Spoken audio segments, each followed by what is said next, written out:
할렐루야. 오늘 저는 성도님들과 함께 그 일날을 통해 얻은 교훈들, 이런 제목으로 함께 은혜를 나누겠습니다. 다윗이 골리앗을 처단하고 민족 영웅이 되고 잘 나가던 다윗이 갑자기 도망자 신세가 되지 않습니까? 왜 그렇습니까? 사울이 다윗을 시기해서 다윗을 향해서 창을 던지고, 그러고 자기 딸 미갈하고 결혼을 시켜놓고 자객을 집으로 보내서 그날 밤 목숨을 끊어버리려고 그랬어요.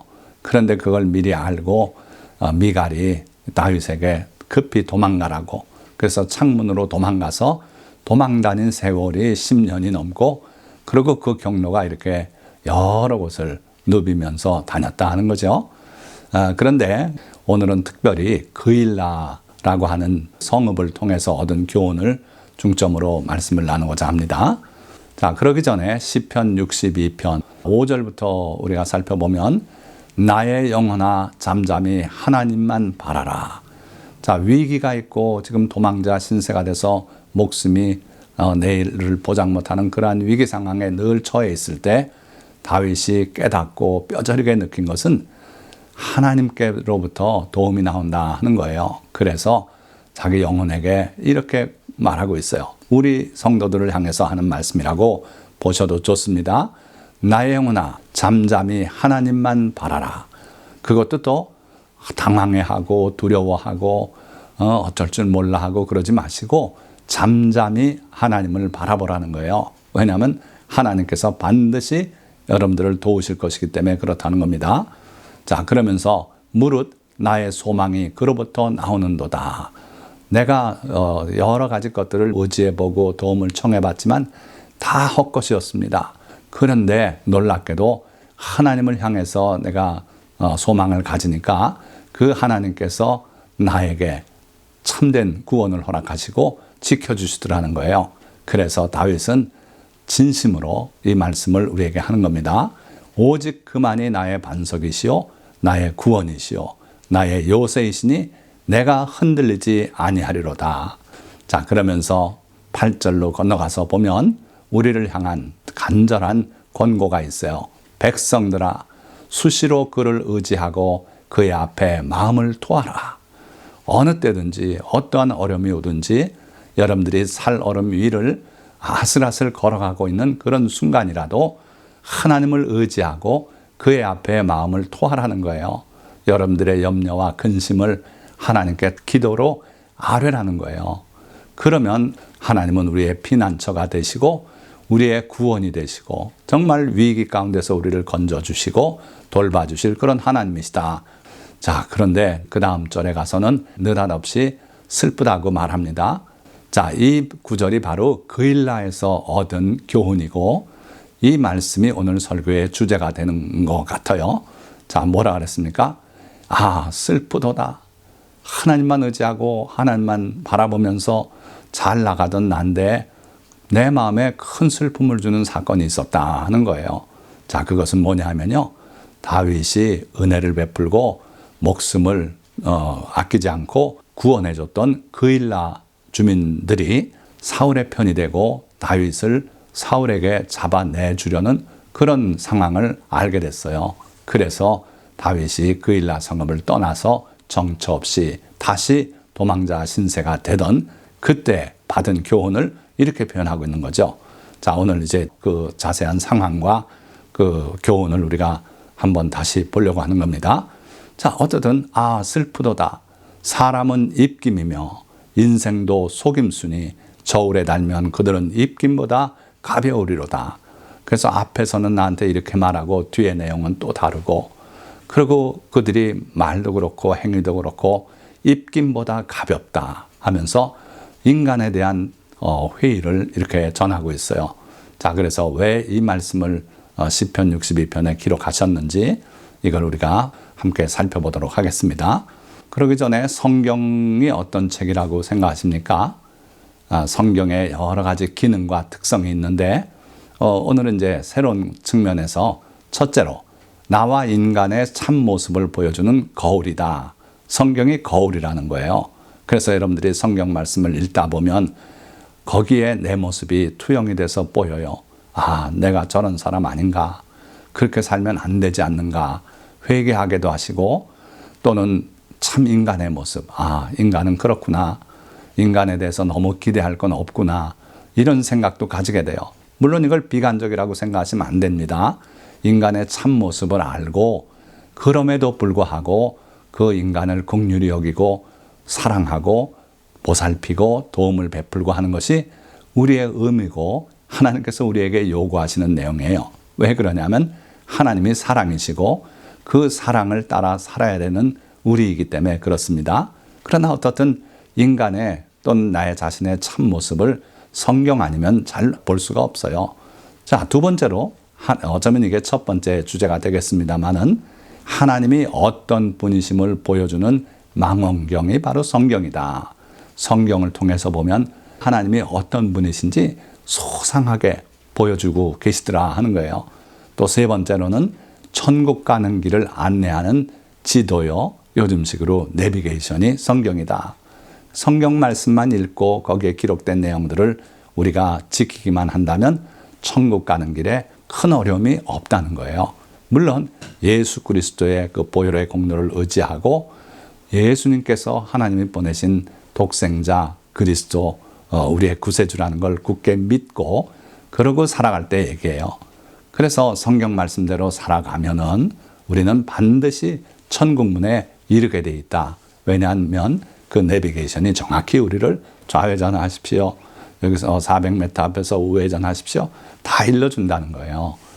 자, 그래서 성경은 이런 세 가지 기능이 있는데 오늘은 그 중에 첫 번째, 나와 인간의 참모습을 보여주는 거울 역할을 하는 성경을 살펴보려고 하는 겁니다. 자, 두 번째 단락은 시편 62편의 바탕이 된 다윗의 도망자 행로를 간략하게 소개해 드리려고 해요.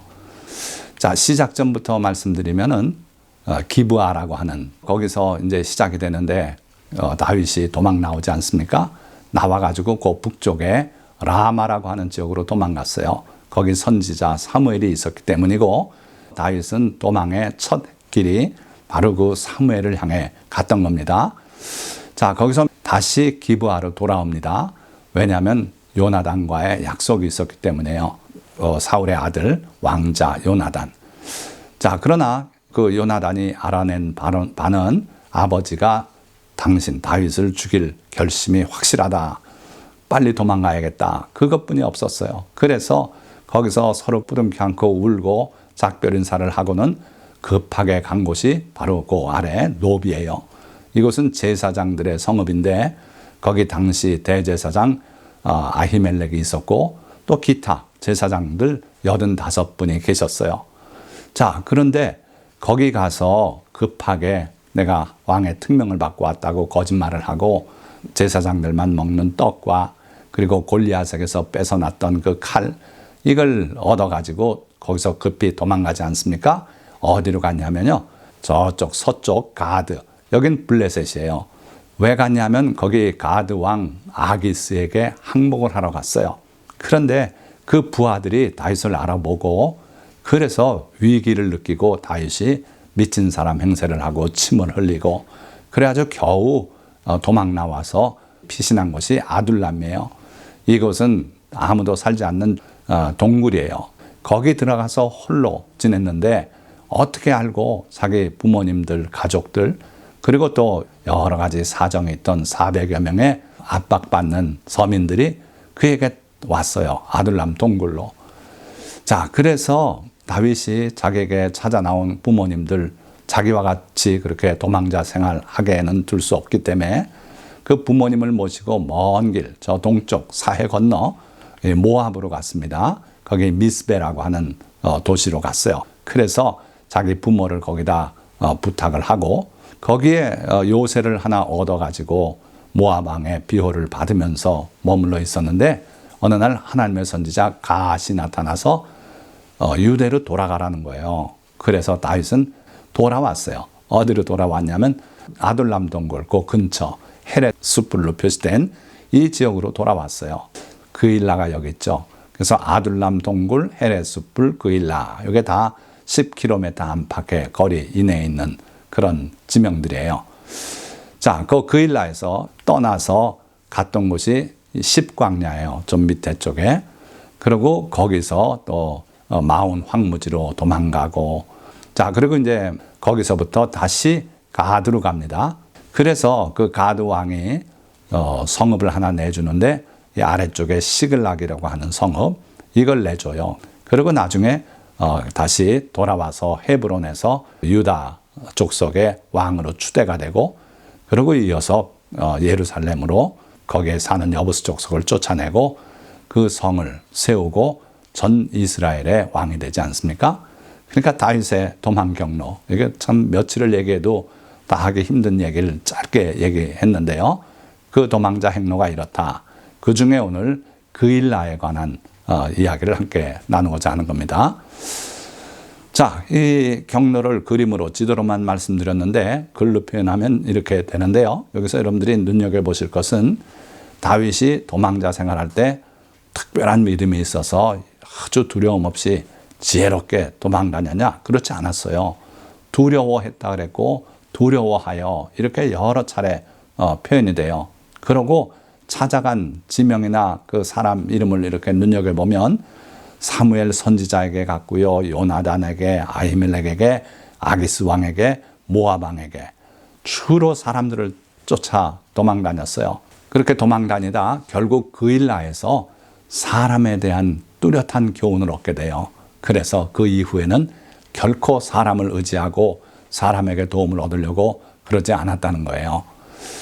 자, 그러면 세 번째 단락, 그일라를 구원한 다윗. 자, 여기 그일라라는 성읍이 있죠. 이 그일라라고 하는 성읍은 바로 옆이 블레셋이에요. 블레셋에 너무 인접해 있어서 블레셋 사람들이 자주 침공을 하는 그런 성읍이죠. 자, 그런데 오늘 말씀은 이렇게 시작이 됩니다. 사람들이 다윗에게 전하여 이르되 보소서, 블레셋 사람들이 그일라를 쳐서 그 타작마당을 탈취하더이다. 그러니까 다윗이 600명의 부하와 함께 그 헤렛 수풀에 마치 로빈 훗처럼 그렇게 이리저리 도망다니고 있는데 소식이 하나 들려왔어요. 블레셋 사람들이 그일라를 침공해 왔습니다. 그래서 타작마당을 탈취하고 있습니다. 지금 막 진행 상황을 보고하는 거예요. 자, 다윗도 도망자인데 네코가 석자라고, 그렇지 않습니까? 지금 그일라가 침공당한 걸 뭘 어쩌라는 겁니까? 그러나 그 소식을 접했을 때 놀랍게도 다윗은 하나님께 기도를 했어요. 여호와께 묻자와 이르되 내가 가서 이 블레셋 사람들을 치리이까? 그러니까 여호와께서 다윗에게 이르시되 가서 블레셋 사람들을 치고 그일라를 구원하라. 참 놀라운 일이 벌어졌어요. 누가 누굴 돕습니까? 지금 자기 코가 석자인 다윗 보고 그일라 사람들을 구원하래요. 자, 이게 남들한테 이런 말을 하면은 이건 먹히지 않았을 겁니다. 그러나 다윗이 누굽니까? 하나님의 기름 부음을 받고 그리고 골리앗을 쳐부수고 사울의 사위가 돼서 이스라엘의 왕이 될 자로 온 백성들이 추앙을 하던 그런 사람 아닙니까? 그런데 지금 비록 도망자 신세가 돼서 쫓기고 있지만 다윗에게 주신 그 소명을 하나님께서 되살려 주시는 순간이었어요. 그래서 보잘것없는 600명, 그것도요 군사훈련을 잘 받은 정예부대 600명이라면 또 얘기가 다른데, 그 처음에 400명이 아둘람굴로 다윗을 찾아오고 나중에 숫자가 늘어서 600이 됐습니다마는 그 400명의 정체를 성경은 잘 드러내고 있어요. 원통한 자, 빚진 자, 오만 가지 어려움을 겪어서 본토에 살 수 없는 그런 사람들이 다윗을 찾아 나왔다라는 거예요. 그런 사람들 600명을 가지고 어떻게 정예부대 블레셋을 칩니까? 그런데 하나님께서 가서 블레셋 사람들을 치고 그일라를 구원하라 말씀하시는 거예요. 그랬더니 다윗의 사람들이 그에게 이르되 보소서, 우리가 유다에 있기도 두렵거든. 그러니까 저 모압으로 도망갔다 거기나 있으면 좋겠는데 선지자 갓이 나타나서 유다 땅으로 돌아가라 그래가지고 우리가 지금 돌아오긴 했습니다마는 여기가 우리가 있을 곳이 됩니까? 노출되고 언제 사울이 군사를 이끌고 쳐들어올지 모르고 불안해 죽겠는데 하물며 그일라에 가서 블레셋 사람들의 군대를 치는 일이리까 한지라. 그러니까 잘 훈련되고 조직이 갖춰진 그러한 큰 군대가 그일라를 점령하고 있는데 우리가 가서 어떻게 친다는 말입니까? 그러게 반대를 했어요. 자, 분명히 하나님의 말씀 응답까지 받았는데 사람의 의견을 물으니까 이렇게 반대로 나와요. 어찌하면 좋습니까? 자, 여러분들 기억해야 될 것은 하나님의 나라는 결코 민주주의는 아닙니다. 의견 물어서 사람의 다수결로 결정해서 그것 따라 나가는 건 이 세상 나라, 이 세상의 제도예요. 하나님의 나라와 하나님의 제도는 그게 아닙니다. 하나님의 말씀을 들었으면 다 같이 아멘하고 그 뜻을 준행하는 것이 하나님의 나라예요. 자, 그래서 다윗이 곤란을 지금 겪고 있는 거죠. 그래서 다윗이 여호와께 다시 묻자온데 여호와께서 대답하여 이르시되 일어나 그일라로 내려가라. 내가 블레셋 사람들을 내 손에 넘기리라 하신지라. 이번엔 확실한 약속까지 주셨어요. 먼저 기도할 때는 그일라를 구원하라고 사명을 주셨죠. 근데 오늘은 내가 블레셋 사람들을 내 손에 넘기리라. 이렇게 확실한 승리의 약속을 허락하셨어요. 자, 이쯤 되니 다윗이 다시 자기 부하들을 설득하는 수밖에 없지요. 그래, 고맙게도 그 부하들이 목숨을 잃는 한이 있어도 우리 다윗이 싸우러 가자면 가는 거다 하고 다 같이 일어나서 결국 가서 블레셋 군대와 싸워서 대승을 거뒀어요. 그리고 그일라를 구원하게 됩니다. 자, 이렇게 되니까 다윗은 영광을 되찾게 됐죠. 무슨 영광을 되찾았습니까? 이전에 골리앗을 처단하고 민족 영웅이 되었던 그 영광을 여기서 되찾은 거예요. 자, 그러고 또 하나 실제적으로는요, 비로소 안식처를 얻게 됐죠. 그전에는 도망 다녔어요. 헐레벌떡 뛰어 도망 다니고 나무 밑으로 숨고, 그러고 저 블레셋 아기스 왕에게도 갔다가 또 도망 나와서 아둘람 동굴로 숨어들고 이러고 살았어요. 하룻밤 자는 것 자체가 두려움 속에서 자고 그 다음날 눈이 떨어지면 지난밤은 무사히 지냈구나 이러고 살았던 거예요. 그런데 이제 600명의 군사와 그 가족들과 함께 그 성읍에 살 수가 있게 됐어요. 비로소 안식처를 얻은 그런 느낌이었죠. 그러나 이것이 결코 안식처가 될 수 없는 것을 하나님은 아셨어요. 자, 그러면 마지막 장 그일라를 떠난 다윗. 자, 그일라에서 그렇게 모든 게 안정되는 것 같았는데 사실은 위기가 닥쳐오고 있었어요. 사무엘상 23장 7절에서 8절 말씀을 보면은 다윗이 그일라에 온 것을 어떤 사람이 사울에게 알림해. 그러니까 사울이 올 때가 왔구나. 드디어 다윗이 도간에 든지가 되었구나. 성 안에 들어가 있으니 우리가 가서 그 성을 둘러싸면 분명히 다윗을 잡을 수 있다. 그래가지고 8절 말씀, 사울이 모든 백성을 군사로 불러 모으고 그일라로 내려가서 다윗과 그의 사람들을 애워싸려 하더니, 자, 모든 백성을 군사로 불렀대요. 다윗을 잡겠다는 그 악한 마음이 발동을 하니까 모든 백성을 군사로 불러 모았어요. 적어도 5, 60만 명의 백성을 불러 모았으니 그들을 운영하는 데 필요한 양식이며 많은 비용 들고 그러는데 그거 다 개의치 않았어요. 그일라가 블레셋에 침공을 받았을 땐 가 도와줄 생각도 안 했습니다. 그런데 다윗이 그 안에 있다니까 온 백성을 다 군사로 모으고 그일라로 내려가서 다윗과 그 사람들을 애워싸려 하더니 아예 그냥 포위해가지고 굶겨 죽이든지 그 성의 사람들이 다윗을 잡아서 내주면 그를 처단하겠다고 이런 생각을 했던 것 같아요. 자, 그런데 이 소식이 또 다윗에게 전해졌어요. 그래서 다윗이 제일 먼저 한 일이 뭔지 아십니까? 하나님께 기도하는 거예요. 다윗은 기도할 줄 아는 사람이었어요. 그래서 이스라엘 하나님 여호와여, 주의 종이 분명히 들었나이다. 지금 사울이 이렇게 하고 있다는 걸 들었습니다.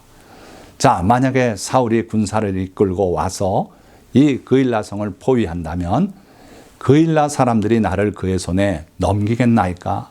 여쭤본 거예요. 또 주의 종이 들은 대로 사울이 내려오겠나이까? 두 가지를 하나님께 질문했어요. 여러분들 기도할 때도 뭔가 명확하게 하나님께 아뢰고 명확하게 여쭙고 그러시길 바랍니다. 자, 거기에 대해서 하나님께서 분명하게 답변을 주셨어요. 여호와께서 이르시되 그가 내려오리라. 분명히 내려올 것이다. 둘째, 그들이 너를 넘기리라. 여기서 그들은 그일라 주민들을 말하는 거죠. 자, 우리 하나님은 전능하신 하나님이시고 전지하신 하나님이에요. 모든 걸 아신단 말이에요. 지금 상황 높은 곳에서 내려다보면 다 볼 수 있죠. 그런 아심이 아니고 앞으로 일어날 일을 미리 아시는 하나님이에요. 그래서 우리 하나님은 전지전능하신 하나님이시다. 자, 그래서 앞으로 사울이 너를 잡으러 올 것이다. 그러면 주민들은 너를 넘겨줄 거다고 아주 명확히 하나님께서 답변을 주셨어요. 자, 이 소리를 들은 다윗 마음이 어떻겠습니까? 그들이 다윗을 볼 때마다 환호성을 지르고 그러면서 하루하루 살아가고 있지 않습니까? 그런데 그 사람들이 자기를 사울에게 넘겨줄 것이라는 하나님의 말씀을 들으니까 너무 슬픈 거예요. 어찌 이 사람들이 그럴 수 있겠습니까? 그러나 사람은 그렇습니다. 예수님이 잡히실 때 그때 베드로가 어떻게 했습니까? 계집종 하나가 와서 당신도 그들과 한 패가 아닙니까? 할 때 나는 모른다. 나는 그런 사람 아니라고 잡아떼지 않습니까? 3차례나 그렇게 부인했어요. 다른 사람이 그랬다 그러면 이해가 되는데 베드로, 주님의 수제자고 주님과 함께 오게도 가고 죽는 데도 가겠다고 마지막 날 밤도 그렇게 장담하던 베드로가 그렇게 주님을 배신하지 않습니까? 주님은 그걸 다 미리 아시고 네가 돌이킨 후에 내 형제들을 굳게 하라고까지 당부하셨어요. 미리 아시는 주님이세요.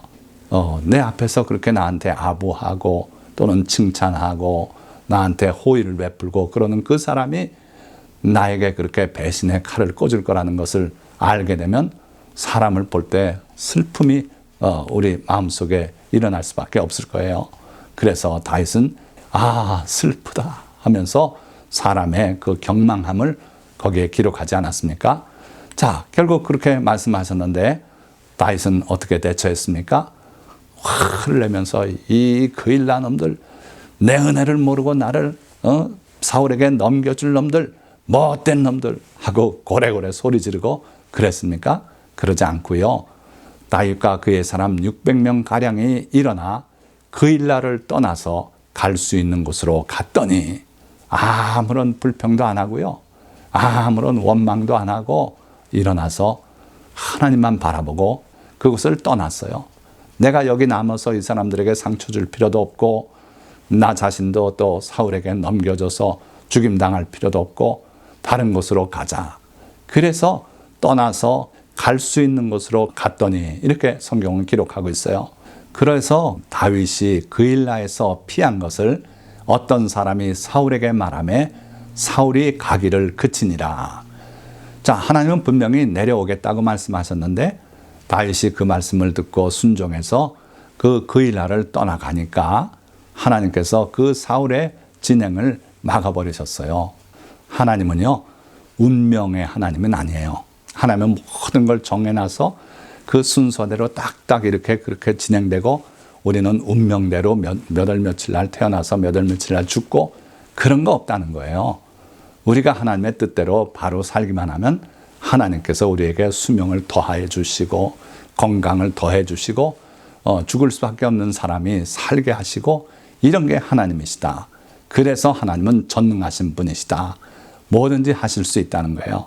예수 믿는 사람에게는 운명이 없습니다. 그래서 결국 쫓아오려고 하던 실제로 쫓아 나섰던 사울이 돌이켜서 되돌아가고 말았어요. 자, 그러나 하나님께서는 14절 말씀 보니까 다윗이 광야에 요새도 있었고 또 십광야 산골에도 머물렀으므로 사울이 매일 찾되 하나님이 그를 그의 손에 넘기지 아니하시니라. 사울은 다윗 찾아서 죽이려고 열심히 거기 첩자들도 내보내고 그렇게 매일같이 수색을 했다는 거예요. 그러나 결국 하나님이 그를 사울의 손에 넘기지 않으셨어요. 지켜주셨어요. 그러니까 다윗이 의지할 유일한 분은 하나님뿐이 없는 거예요. 하나님께 의지하고 하나님께 기도하고 하나님만 바라보니까 하나님께서 결국 다윗을 지켜서 사울의 손에 넘기지 아니하시니라. 그거면 되지 않았습니까? 자, 아까 성경이 거울이라 그랬죠. 나와 또는 인간을 비춰주는 거울이다. 그 일날을 기록한 이 성경 말씀에 비춰진 인간의 모습이 어떠했는가. 그 일날 주민은요, 위기 앞에서는 배신할 수밖에 없는 나약한 존재인 인간의 모습을 잘 드러내고 있어요. 그래서 지금은 다윗에게 호의를 베풀고 웃는 낯으로 대하고 있지만 위기가 오면 할 수 없이 다윗을 잡아서 사울에게 내주고 자기들의 목숨을 살리는 그러한 나약한 존재이다 하는 거예요. 그래서 우리는 우리 인간이 최악의 경우 어떤 행동을 할 수 있다는 걸 아는 게 좋아요. 그렇게 하고 단지 그들을 사랑하고 긍휼히 여기는 대상으로 아는 것이 좋습니다. 그래서 사람을 두려워해도 올무에 걸리고요. 인간을 의지하면 실망하고 실패할 수밖에 없어요. 그걸 기억하시기 바라요. 자, 두 번째, 다윗의 부하 600명이 그 일날하는 거울에 비춰진 모습은 어떻습니까? 다윗과 생사고락을 함께한 의리 있는 사람들이죠. 그러나 이들조차도 오늘은 생략했습니다마는 그 불타는 시글락 앞에서 다윗을 돌로 치려고 했던 사람들이 바로 이 600명의 용사들이에요. 그래서 우리는 성경을 거울 삼아서 그 성경에 비춰진 인간의 모습을 분명히 보시고 결코 인간을 의지하거나 또는 인간을 두려워하거나 그래서는 안 된다 하는 것이고요. 오직 긍휼과 사랑의 대상이다. 이걸 꼭 기억하시기 바라요. 자, 말씀을 맺습니다. 주님은 때로 고난을 통해 우리를 다듬고 훈련시키십니다. 골리앗을 이기고 민족 영웅이 되었던 다윗도 쫓기는 도망자 신세가 되어 다듬어지고 훈련받아야 했습니다. 그러나 다윗이 도움을 기대했던 사람들은 그에게 도움이 되지 못했고 그의 은혜를 입은 그 일라 주민들조차 그를 배신할 것임을 알고 그곳을 떠나 나와야 했습니다. 그럼에도 다윗이 이 모든 상황을 이겨내고 위대한 왕이 될 수 있었던 것은 사람을 향했던 그의 시선을 주님께로 돌렸기 때문이며 주님의 말씀에 순종함을 배웠기 때문입니다. 그럴 때 주님은 그에게 산성과 요새가 되어주셨고 피난처와 구원이 되어주셨습니다. 우리도 그 무엇보다도 하나님만 바람으로써 다윗처럼 승리하는 성도가 다 되시기를 주님의 이름으로 축원드립니다. 기도하겠습니다.